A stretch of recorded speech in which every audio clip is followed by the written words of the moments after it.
What's up, guys, and welcome to episode 18 of Fighting Illini live on the Voice of College Football Network. 18 episodes now. This show is now legal. Big topics to talk about tonight. Just two of them, but again, sort of like last week, two topics we really want to focus on, so that's why we're limiting ourselves. First, we're going to talk some NBA draft. As I was recording last week's show, or actually a few minutes afterwards, two Illini players were selected in the first round. That is very, very cool and pretty rare for Illinois. So we will be talking about Will Riley and Kasparas Yakachonis and how they fit with their new NBA teams. How will they do?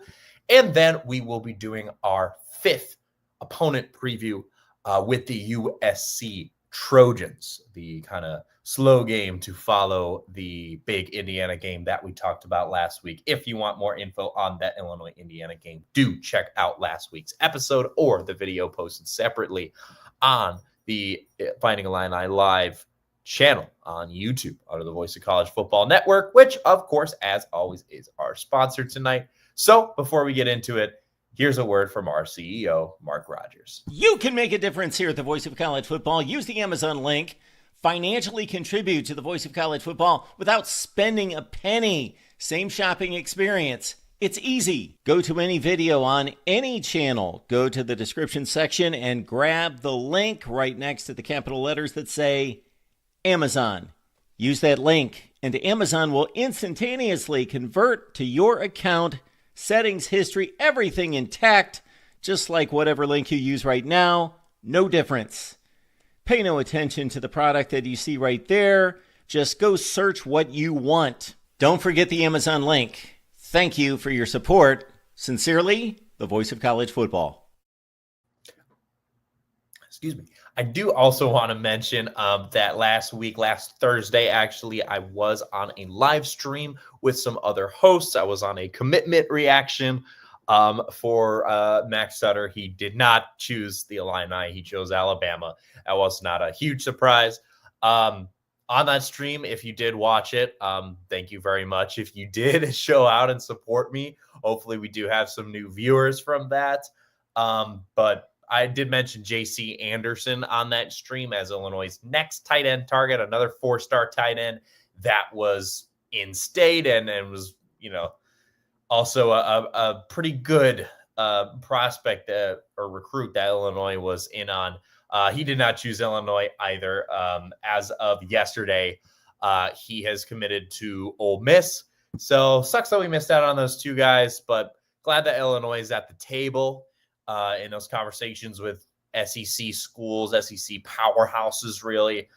So again, just really glad to have a seat at the table, and we're only going to start getting those recruits the more and more Illinois' name is a finalist for these kind of guys. So, but looks like we need to look at some more tight ends for 2026. I mean, we did get Will Valla already. So honestly, anything else would have just been icing on the cake. All right, let's get into it tonight. First topic, we're talking NBA. I mean, the basketball videos do pretty well on this channel, even though it is the Voice of College Football. They definitely get decent views. So we're going to be talking about both the Illini who were drafted. That is Kasparas Yakachonis and Will Riley. School history on Wednesday night, shortly after I ended episode 17. I was just in time to be able to watch the both of them then get drafted. First time since 2005 that two Illini basketball players were taken in the first round. That 2005 team was pretty good, if you know anything about Illinois basketball. It also, Kasparas Yakachonis, after he was drafted, became the first one-and-done player in Illinois history. Crazy.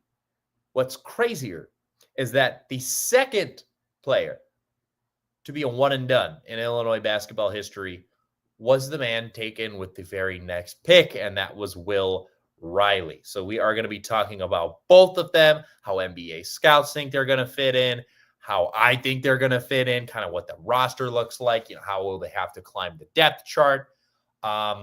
So let's first talk about Kasparas, as he was taken first.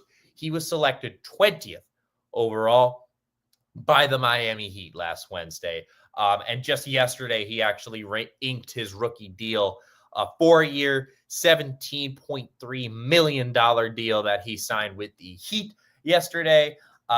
He did fall a bit from his projected draft position. I mean, towards the start of the year when he was really cooking for Illinois in the non-conference, he was seen as a potential top 5 pick. By the time the draft rolled around, he was projected like 13 to 16 pick range, somewhere in there. I really thought he was going to go to the Atlanta Hawks. I believe they had 16. But there were tons of trades everywhere. So there were so many trades. So a lot of the draft order got pretty messed up and pretty confusing. So, but I don't think the Hawks ended at 16 because all of those trades they made with the Pelicans and stuff.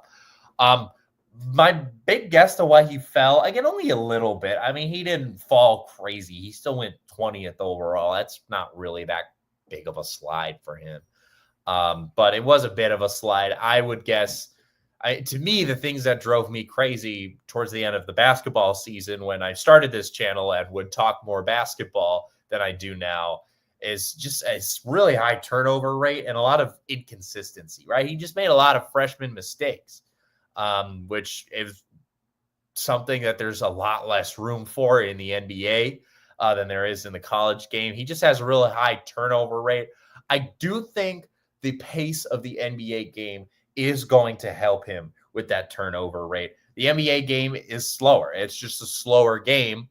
I mean, the dudes athletically are faster, better, but the game is 8 minutes longer. So the whole game just slows down because of that. So hopefully he just calms down because he really rushed a lot of possessions, and that's what led to most of his turnovers. Like he just immediately dribble into a double team and lose the ball, shockingly. I just personally think, without even factoring in the Heat as a team he's playing for, I just think the NBA in general, I think will help him a bit because the game is slowed down. It's a longer game. So the Heat were 37-45 last year, but they did sneak into that 8 seed. They originally finished 10th in the East, but beat the crap out of my Chicago Bulls and then ended up grabbing the 8 seed in the play-in tournament. And then they were then swept by the Cavs in the first round. So, I mean, they were great last year. There was a lot of drama going on in Miami, right, with Jimmy Butler. There's been so many trade rumors about the Heat in recent years, too, that just, like, haven't gone down. So there's definitely a lot of drama they had to deal with. I'm really impressed that they found a way to make the playoffs despite that. I honestly, looking at their depth chart, I'm not quite sure how much he is going to play because the Heat are pretty guard heavy, but I can't imagine that all these guards that are currently on their roster are still going to be on their roster come opening weekend, end of October, right? There's a lot of vets on this roster. They're pretty guard heavy, though, I will say. They don't really have like a star guard, actually. I'd say the closest thing they have to that is Tyler Hero, who would likely be starting at the 1. And then after that, I mean, their other best guard, who I think would be starting at the 2, is Terry Rozier. I do like Terry Rozier, but he's far from a superstar, right? He's a solid guard. They got a lot of other solid guards that will be on the bench. That includes Alec Burks, and he's a veteran. He's 33. You got Josh Christopher, Jaime Jaquez, Davion Mitchell, Drew Smith, Isaiah Stevens, Pele Larson. And so Jonas, right off the bat, just looking at those names, could definitely tell you for a fact that he will be playing more minutes than Drew Smith, Isaiah Stevens, Pele Larson. He will definitely outrank all of them on the depth chart. It is Josh Christopher. He got like a couple minutes. Like he got like 2 minutes a game towards the end of last year. I would think Kaspros would play a little bit more than him as well. Just because, again, he's a first-round pick. You know, he just has a little more potential. Alec Burks, Jaime Jaquez, and Davion Mitchell, though. Like, he's not going to get more minutes than any of those guys. We'll see if Jaime Jaquez will probably be there because he's a nice young talent. But I don't know about Alec Burks or Davion Mitchell.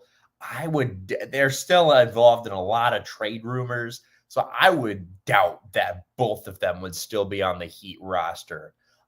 Which then I think would open the door for Yakachonis to play with Jaime Jaquez leading the guards on the second unit.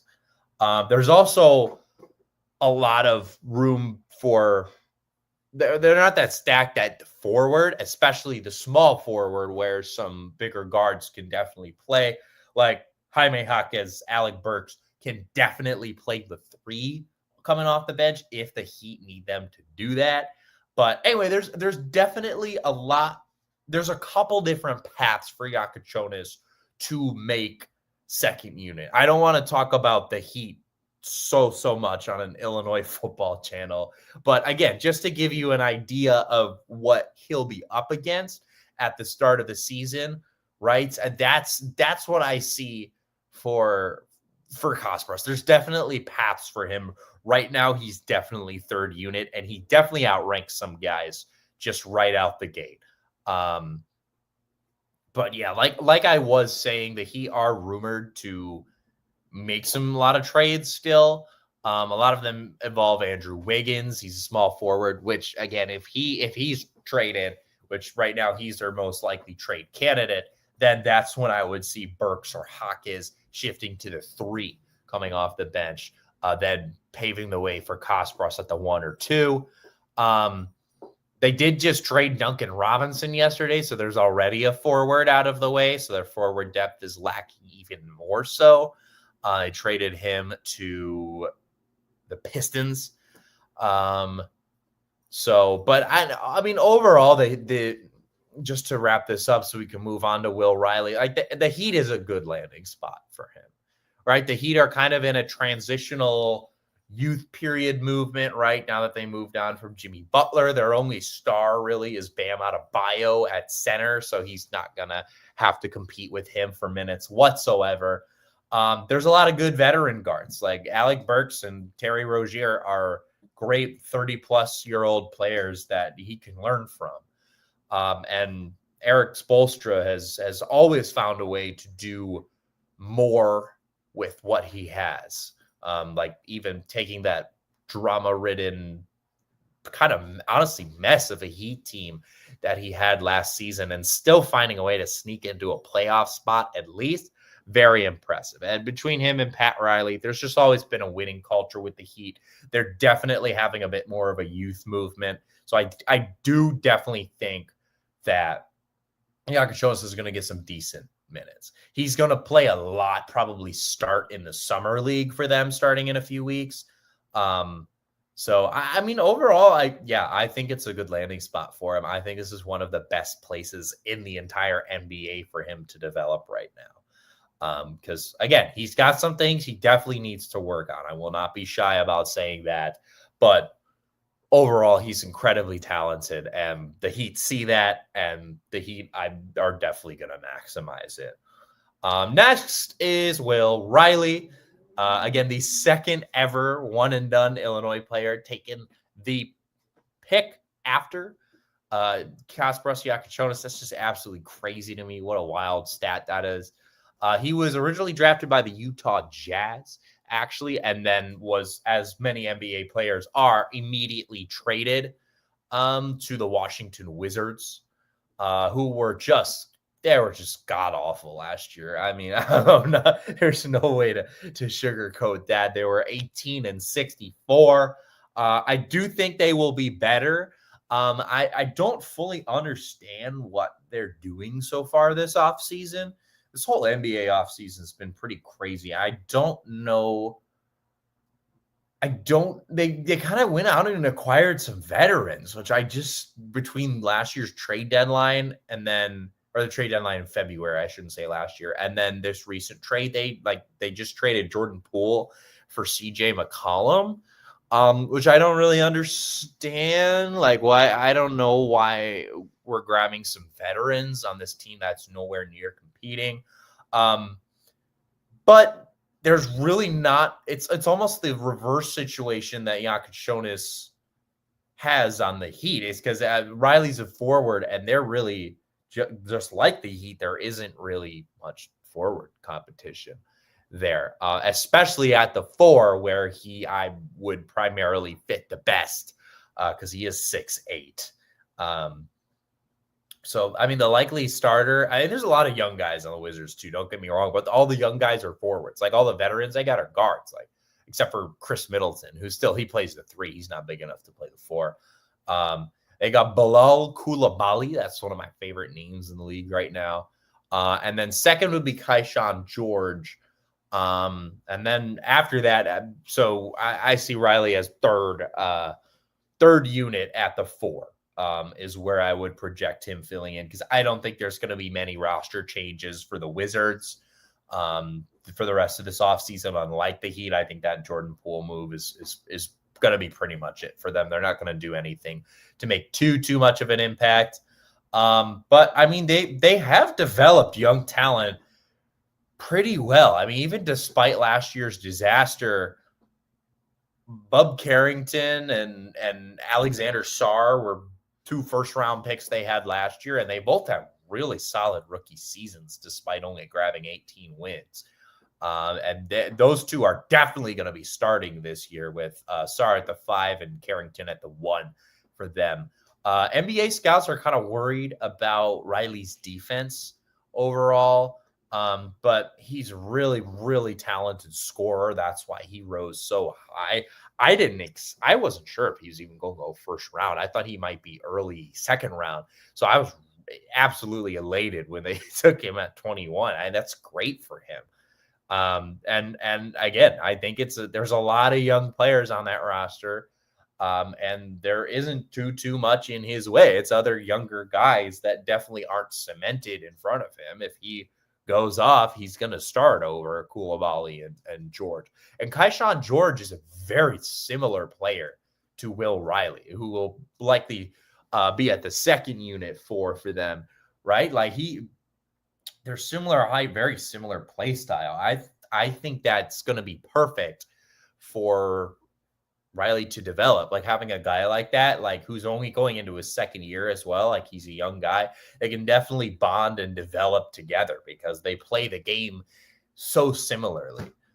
So I think overall, I think it's pretty good. I mean, I don't think anyone, if you called their name, would be like, oh my gosh, yes, the Washington Wizards.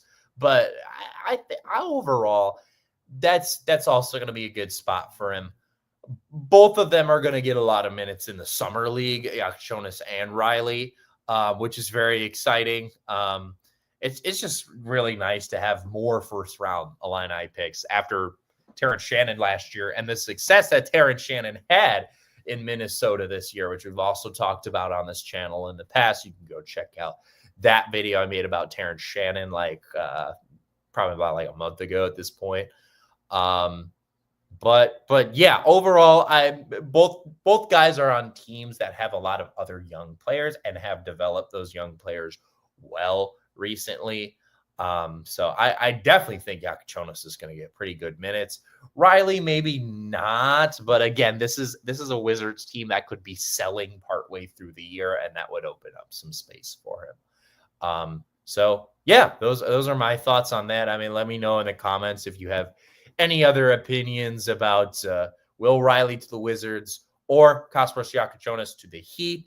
Let's hope they tear it up between them, Terrence Shannon, Ayo DeSumo on the Bulls. There's plenty of Illini players in the NBA now. It's a really good feeling. But we are going to move on to the gridiron because, oh my gosh, we only got 10 minutes left now. But the Week 5 opponent, which initially I was worried would be a trap game in my original schedule prediction all the way back in episode 1 in February. It is the USC Trojans that we are going to be talking about today. So after the Illini play that big game Week 4 in Bloomington against the Indiana Hoosiers, they will travel back home the following Saturday on September 27th and close out the month against the Trojans of USC. Big thing I noticed here, first of all, I don't know what just fell. It was a football helmet, or it's just a 49ers. That's fine. But so the 2 weeks before USC travels to the Illini, they will be playing at Purdue week 3, so in the Midwest, then flying all the way back to LA to play a home game against Michigan State, and then flying all the way back to the Midwest to Champaign to play our Illini. That's an awful travel schedule. I don't know why they're going back and forth between the Midwest and LA. That's awful.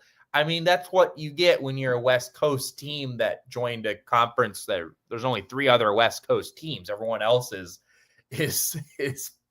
Midwest is decently east compared to Los Angeles. So I don't know who's scheduling this, but there's really only so much you can do when you got teams like the teams are gonna have to travel like that, right? Unless the Big Ten wants to build up a full West Coast branch, which they kind of already have. They already got 4 teams out there, USC just being one of them.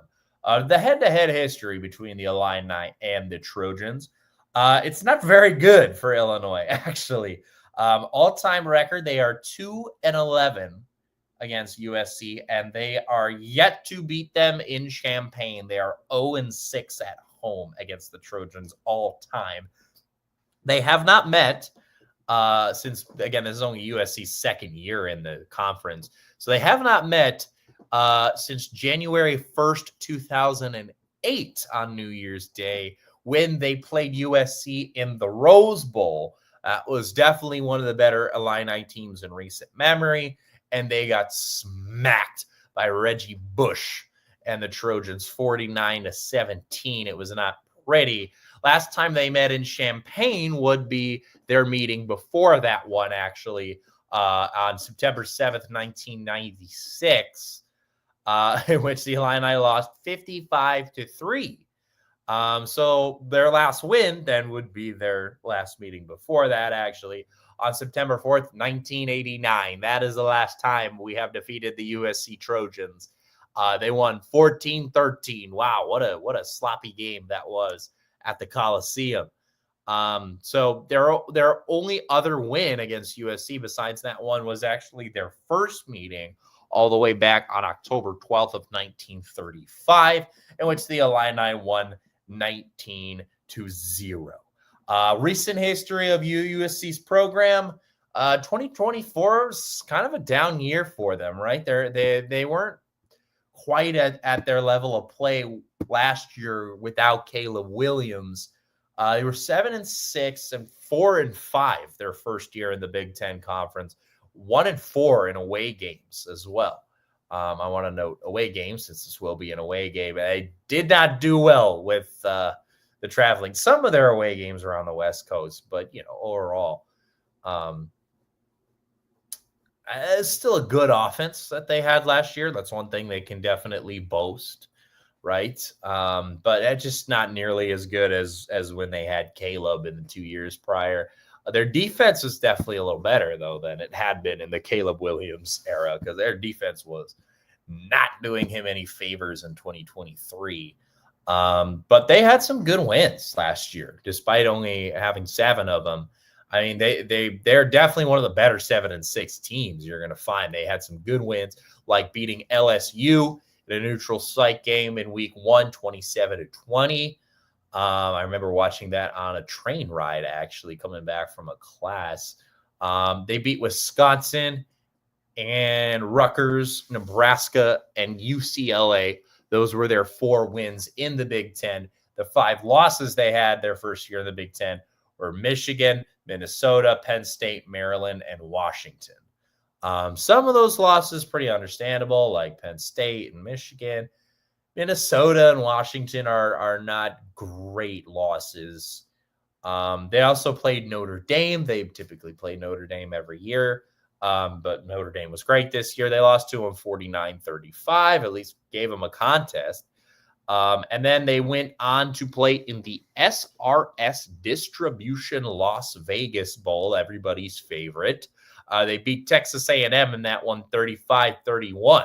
I remember watching that one as well. That was a pretty cool game because they scored like last play of the game to win it. 2023, then, this was their second and final year of Caleb Williams. They were 8-5, so only marginally better despite having a Heisman caliber player, even though he didn't win the Heisman that season. 5-4 their last year in the Pac-12 and 3-2 away, so a lot better away.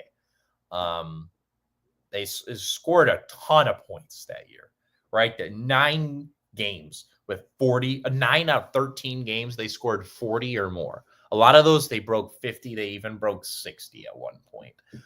Never scored less than 20.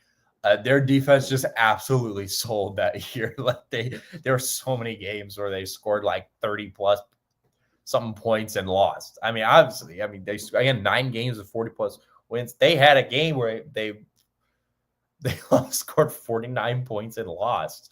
Like, you just can't make this stuff up. They did win their bowl game that year, though. They beat Louisville in the DirecTV Holiday Bowl.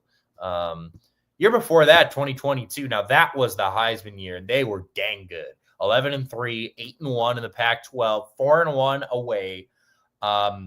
Similar scoring tendencies. The defense was a little better. And they even beat Notre Dame that year. They did lose in the Cotton Bowl, though, by 1. They were upset by Tulane in the Cotton Bowl. 2021, they were pretty rough, actually. This was now pre-Lincoln Riley and pre-Caleb Williams. So they were 4-8, 3-6 in the Pac-12, and 2-3 away.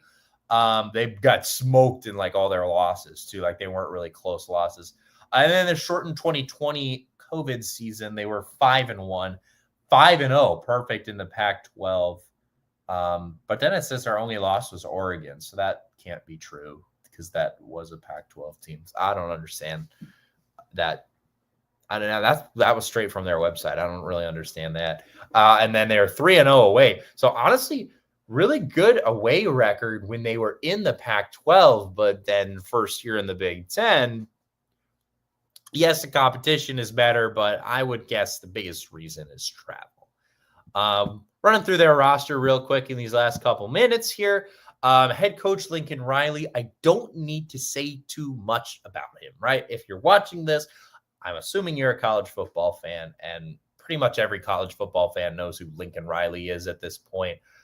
He has been at USC since 2022 and brought the Heisman winner and now Bears quarterback Caleb Williams along with him. He was at Oklahoma from 2017 to 2021. He was outstanding there. He went 55-10 in that 4-year span. And so far, his 3 years at USC, he is... Maybe that's not 4 years. Maybe that's including when he was a quarterback's coach too. That can't be right. Because he's in the 3 years he's been at USC, he is 26-14. So that's an 81-24 overall record. Very good, but hasn't quite had the same success at USC. He's produced a lot of great quarterbacks though, while he was at Oklahoma. 3 Heisman winners in Baker Mayfield, Kyler Murray, go Cardinals, and Caleb Williams. And he also coached Jalen Hurts there for a bit. So overall, pretty good. He's an absolute quarterback whisperer. Their quarterback situation is somewhat in question, though, when looking at their roster.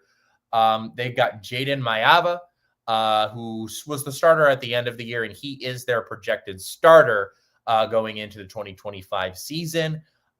He definitely has some competition, though.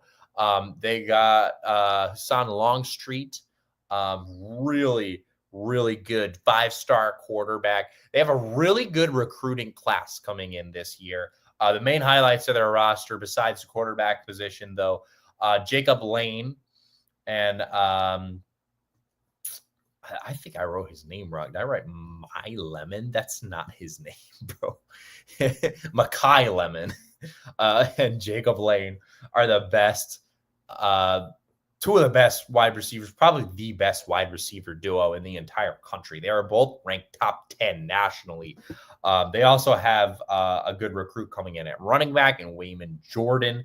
They have a really good O-line led by Alex Payne and Aaron Dunn, and also a new transfer from Syracuse, John Ray Reed.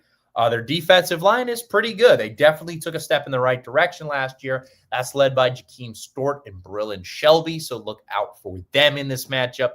And a lot of other really good recruits to fill out the rest of the depth of their roster, right? They had a great number 15 class nationally coming in 2025, including Tristan Castro and Alex Graham on the defensive end to help out linebacker Eric Gentry and safety Kamari Ramsey, who will be leading those units.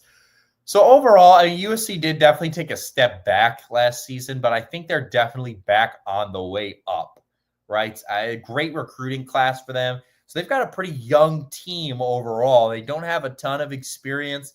And truly, that's just, if you know anything about this Illinois roster, that's just not a recipe for success against these Illini. And especially if the Illini lose to Indiana the week before, which I don't think they will, but it's very possible. I think they could smoke USC. I originally predicted this as a trap game back in February, but looking at this team's inexperience on paper and how they're kind of pretty up and down, I no longer see it. I really don't. On paper, this should definitely be an Illini win. They have all the experience and that travel stuff I mentioned before. They're just going to be going back and forth between LA and the Midwest before this game. So they're going to be just jet lagged and exhausted by the time this game rolls around. So between those two factors, really, those are really the only two factors changing my decision, because those are two really big factors. So that's all I got for this week. I did go a few minutes over time. I apologize. But who doesn't want to talk a little extra Illini football? Thank you for watching. Next week, we'll be back at it, episode 19. Our sixth opponent preview is on the docket for next Wednesday, talking about the Purdue Boilermakers, our easiest matchup in the Big Ten. So hopefully a little more relaxed after these two pretty intense opponents we've been talking about. So that does it for episode 18 of Fighting Illini Live. Thank you so much for joining me tonight. ILL.